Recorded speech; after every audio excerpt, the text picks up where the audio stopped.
I said, hey, yo, what is going on, guys? It's your boy MoHodls, and we're back with another video. Today, we're going to be talking about everything XRP. We even have some juicy updates today from the Ripple, council, right? Because allegedly, the Luna versus SEC has pretty much mentioned XRP and how it's quote-unquote still a security.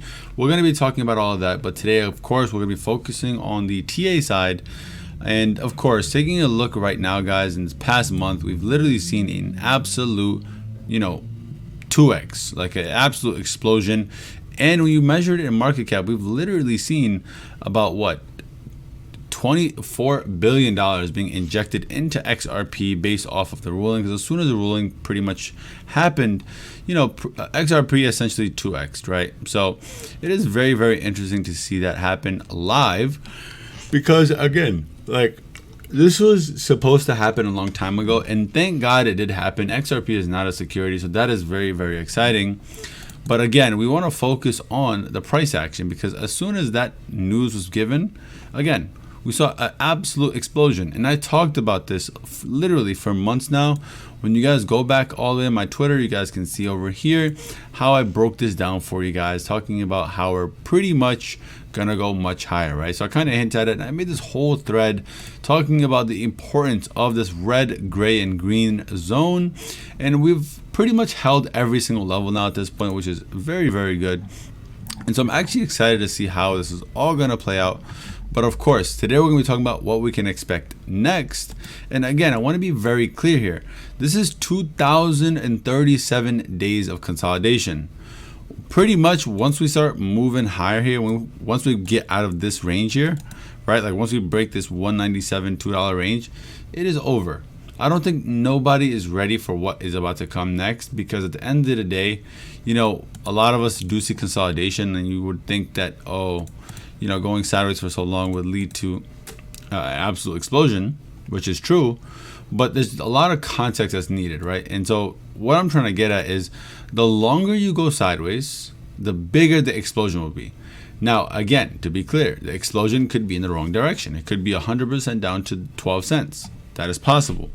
But I believe that we're headed up simply for the fact that when we look at the RSI, we're very, very bullish here. This is not something you would see when the chart is bearish, right? You see higher highs here, higher lows there, and you're seeing the RSI following and making a regular divergence, right? There's no bearish or bullish divergence. This is what you want to see when the price is supposed to be trending to the upside. And again, it's just such a great momentum, right? And of course, when you throw EMAs on here, we have a break of the 55 and the 8 and the 21 and the 13, which is not really super important. Of course, price action is king at the end of the day, but we're seeing momentum. We've seen the consolidation, and we're headed to $2, guys. I don't care what nobody says. We're headed to $2, and I'm going to continue to be bullish, because once we break the $2 region, that's pretty much going to be the name of the game. And I mean, honestly, if we were to be bearish, like let's just say the bearish case, this would be the target first, and then we would go down, even if we were bearish. So something to think about, simply because this is, if you invert it, this $2 area is a very good area to short, technically speaking, right? Because it looks like it might want to bounce one more time if it is going to go higher, right? And, again, I believe we're going to go much higher, but it's something to watch, because at the end of the day, I don't want to be one-sided, as far as it comes to a bias. I want to keep looking at this market in every way that is, that is displaying, right? At the end of the day, as analysts, we try to forecast at the best of our ability, but at the same time, you don't want to be blindsided by, just holding the token and thinking that everything's going to work out just because you're holding it. That's not how this works. Anybody who's been in this market long enough, I've been here for over six years, you'll pretty much get wiped out. And that's kind of why I document these to such an extent. And again, it's just a game of patience. But again, going back over here, the reason why I took out these other zones that I had drawn like I did over here is simply because this red zone was the resistance. And this is back at 37 cents. Right, and this over here, the green area, was 26 cents, 25 cents, which is the last support region. But because we broke above both areas, and we broke above this 58 region, this is most likely going to act as support if we get down to here, right? So again, this is why I'm bullish. I really don't feel like this area itself that I have drawn here is not really a significant resistance. Sure, it might stop on the way up. Sure, it might slow down, but it's not as significant as the level that I have highlighted here. And I'm going to go back to point out this level, this red one. As you can see, there's a lot of taps here, right? All the way back from 2018, as I've showed you in the range, that is the most significant level.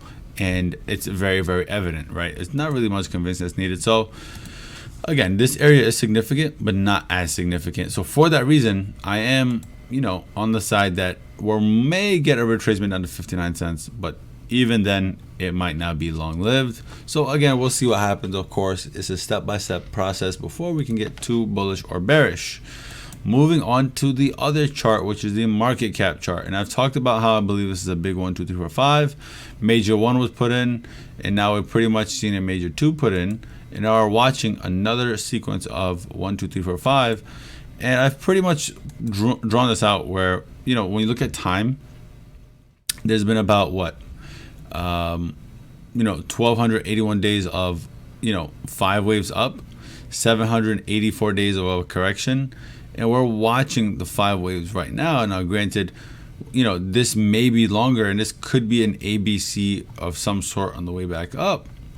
We'll have to see how that plays out. But of course, technically speaking, this impulse may be longer simply because this consolidation period wasn't even as long as the correction over here. So we'll see how that plays out.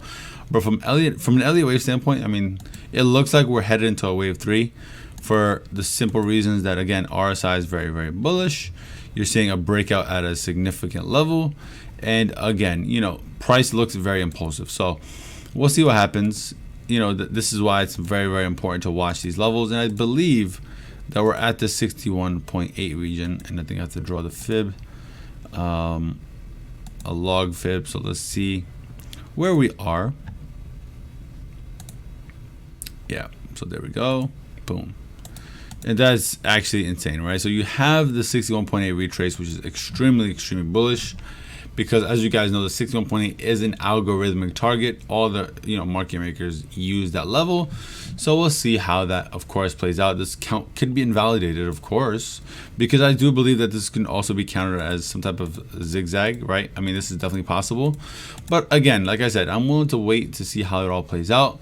But I do believe I have a big move pending to the upside here, or at least $2 before we go down lower if we are to go lower. So we'll see how that plays out. Also taking a look at the XRP BTC chart. This is also not a bad chart, simply for the fact that we're holding above the pivot. I talk about this pivot again frequently, simply because if we're holding above this dotted line, price is likely to head up, right? But if it's below it, price is likely to reject off of it and go lower. And right now we are hovering right in between, which kind of makes sense, right? Again, XRP is up against Bitcoin for the year, but we'll see how that, of course, plays out. Excuse me. Again, late night here, but we'll see again how that plays out. But it's just a matter of patience here. I do believe that XRP will outperform BTC. We might even get back up to this 24,000 Satoshi range, and even higher depending on how it really does play out, because we've seen such great price action. XRP is now deemed a non-security in the United States, so institutions have the green light to buy. So again, we'll see how that plays out. And if you guys don't know already, the reason why I'm so bullish on XRP is simply because I'm actually bullish on the whole market, right? Total itself looks very, very bullish. We've seen the highs get taken, we've seen the lows get taken, we've pretty much went sideways under the range for 413 days, and we've recently been holding above it, consolidating, before I believe we're going much higher. Now, of course, right now you see lawsuits from the SEC, you hear this, you hear that, a lot of bearish things, but at the same time, if you look closer, we're seeing a lot of important things taking place too, right? You see Congress passing a bunch of bills, right? You had like I think the Stablecoin Clarity Act, right? The Self-Custody Act, and the Blockchain Regulatory Certainty Act, which is like a bunch of things that Congress has passed in the past, week. And all in all, this is what you want to see. ETFs are being recognized, crypto is slowly being adopted, but there are still lawsuits, of course, but it takes time. So I also want to show you guys this today. A federal judge in New York split with another judge who earlier this month ruled that Ripple Lab token was not a security when sold to the public on the secondary markets. So it's kind of funny that they say Ripple Labs token. They know that XRP is a token of itself, and Ripple is a company that's not associated with XRP. But I digress. Basically, the judge ruled that XRP is, or the judge believes that XRP may be a security, and Stu Alderati kind of chimes in here and says, "Let me be, let me be clear about something. Confusion going around. The ruling in the Terra case has nothing to do about the Ripple ruling that XRP is not a security. Also, the Terra case is just starting, and that judge has to accept everything that the SEC alleges true for now. Our ruling came after a full factual record developed over 2+ years was presented to the court. I'll let others dive into Terra's judgment comments, including his apparent misreadings of Ripple Labs or Ripple judge's reasoning. Example, missing the point that the secondary market traders can't invest money in anyone or anything if they don't know what they're buying or who they're buying from." So he makes good points here, talking about how, again, secondary markets don't have no post-sale, efforts or contributions. And again, like, that's the whole thing about secondary market sales, that there's no post-sale obligation, right? So if you buy an XRP token, there's no promise of profits, right? And this is kind of what Stu Alderati talks about here. He kind of trolls Gary Gensler by making this office hours video by calling it after hours, literally trolling the same exact video that Gary Gensler likes to make. And he literally, even in this video, kind of show Gary Gensler's face. I'm trying to see if I can find it because I don't want to play it. It might be too long, but literally they just troll the guy, which is kind of nice because, again, nobody's scared of Gary Gensler. Just because you're sitting as a chairman does not mean you're going to be there tomorrow. Ripple, the cryptocurrency market, and all these other guys are going to fight you no matter what.